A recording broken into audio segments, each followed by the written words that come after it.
छोटे भैया लोगों ने प्रेस वार्ता की कि प्रशांत किशोर के पास पैसा कहां से आता है। प्रशांत किशोर ने पटना में जमीन खरीदी है, इनके पास सेल कंपनी है। और आप लोग भी ये सवाल कभी कभी पूछते रहे हैं कि जनसुराज के पास पैसा कहां से आता है। तो मैं आज किसी दूसरे पर बात करूं उससे पहले जरूरी हो गया है कि आप ये जानिए कि प्रशांत किशोर के पास पैसा कहां से आता है, उस पैसे को देने वाले लोग कौन है, उसका स्रोत क्या है और उसको खर्च कैसे किया जाता है।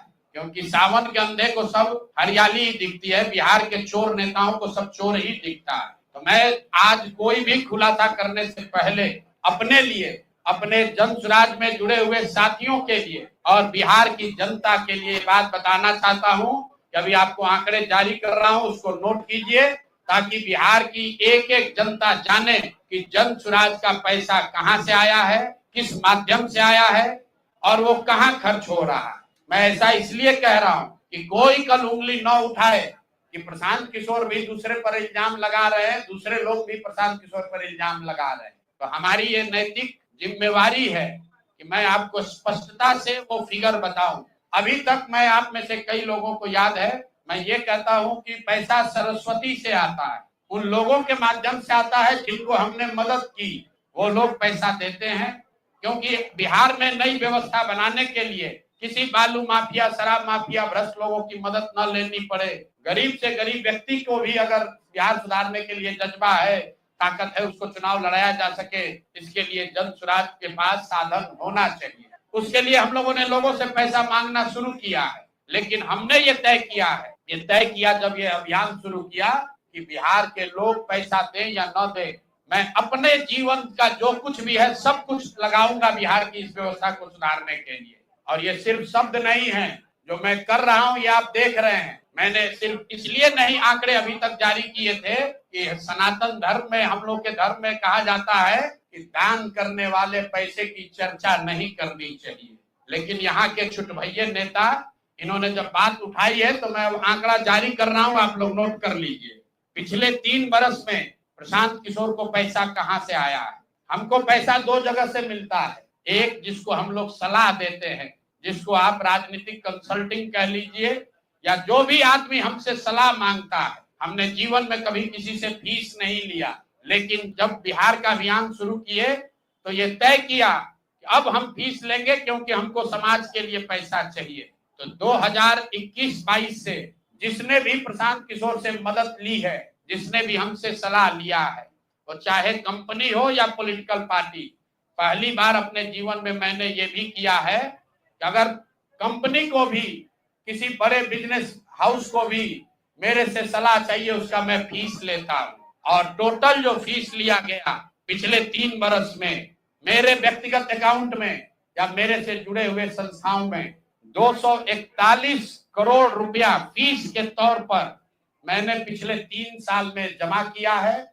इस पर 30 करोड़ 95 लाख 68,764 रुपया जीएसटी पे किया गया है। ध्यान रखिए कि जो पैसा हम लोग सलाह देते हैं उस पर जो फीस मिलती है उस पर 18% भारत सरकार को जीएसटी देते हैं। तो 241 करोड़ रुपया हमने फीस के तौर पर लिया 3 वर्ष में, और उस पर 30 करोड़ 95 लाख रुपया हमने जीएसटी भरा। उसके बाद 20 करोड़ रुपया इनकम टैक्स दिया है, 20 करोड़ रुपया टैक्स दिया है, इनकम टैक्स, और 98 करोड़ 75 लाख रुपया डोनेट किया है जनसुराज पार्टी को अपने व्यक्तिगत अकाउंट से। हमको कहता है पैसा कहां से लाते हैं, हम लोग चोर नहीं है। ये तय किया है कि जीवन में जो भी पैसा कमाएंगे इस 10 साल में, ये सब बिहार की व्यवस्था को सुधारने के लिए लगाएंगे। तो 241 करोड़ रुपया में, फिर से नोट कर लो भाई, आगे सवाल जो पूछ रहे हैं, 30 करोड़ 95 लाख 68,764 रुपया जीएसटी दिया, 98 करोड़ रुपया पार्टी को डोनेट किया, बाकी पैसा खर्च के बाद जो बचा उस पर 20 करोड़ रुपया इनकम टैक्स भरा है। ये प्रशांत किशोर की इंटीग्रिटी है। पैसा किसने दिया? जिसको हमने सलाह दिया है। जिसको सलाह दिया तो स्रोत भी बता रहे हैं पैसा क्यों मिला। जिसको सलाह देते हैं उससे पैसा लेते हैं। गांव गांव में कहा है, सैकड़ों करोड़ रुपया लेते हैं, लेकिन चोरी नहीं करते हैं। सरस्वती का खाते हैं, सलाह देते हैं। जो पैसा मिला चेक से मिला, उस पर 18% जीएसटी भरा। जो पैसा जन स्वराज की व्यवस्था को चलाने में खर्च हुआ, उस खर्च के बाद जो बच गया वो भी 98 करोड़ रुपया पार्टी को डोनेट कर दिया चेक से। 98 करोड़ 75 लाख रुपया। इनकम टैक्स भरा 30 करोड़ रुपया। और आगे से ये जितने आप लोग पत्रकार हैं, मेरा आपसे आग्रह है, हमको नेता मत कहिए। हम मंच पर जो कहते हैं वो करते हैं। हम नेता नहीं हैं, बिहार से पैसा कमाने नहीं आए हैं। अपना खून पसीना का कमाई का पैसा लगा रहे हैं। इसलिए लगा रहे हैं कि बिहार में गरीब से गरीब आदमी भी अगर सुधार के लिए कुछ करना चाहता है तो उसको पैसे के वजह से पीछे न हटना पड़े। और आपके सामने बिहार के लोगों को बता रहे हैं, अगले 10 बरस तक जब तक बिहार की व्यवस्था नहीं सुधरेगी, अपना शरीर बेच के भी पैसा लाना होगा तो भी पैसा लाएंगे, लेकिन बिहार में चोरी की राजनीति को खत्म करके ही दम लेंगे। ये आप ध्यान रखिए। और किसी भी अपने हमारे जो जन स्वराज के साथी हैं, उनको डरने की जरूरत नहीं है। 1-1 रुपया प्रशांत किशोर का अकाउंटेड है।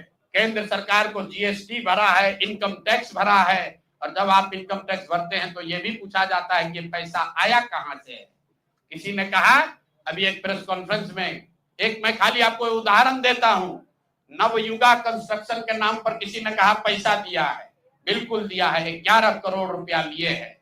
11 करोड़ रुपया 2 घंटा सलाह के लिए लिए।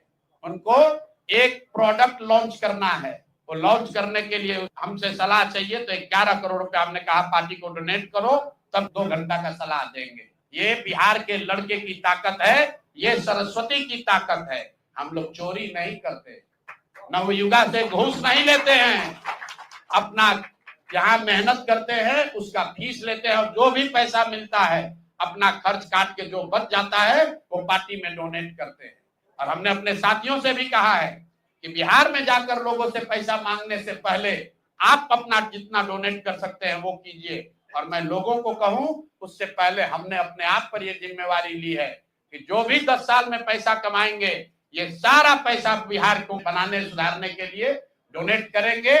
और ये 98 करोड़ रुपया इस साल में डोनेट किया है मैंने, हमारे अकाउंट से सीधे जन स्वराज को मैंने डोनेट किया है।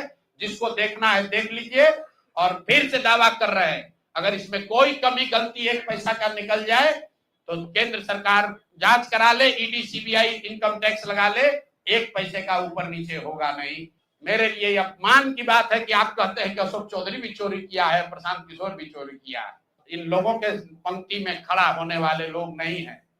मरना पसंद है, लेकिन इन चोर नेताओं के साथ बराबरी पर खड़ा नहीं हो सकते हैं।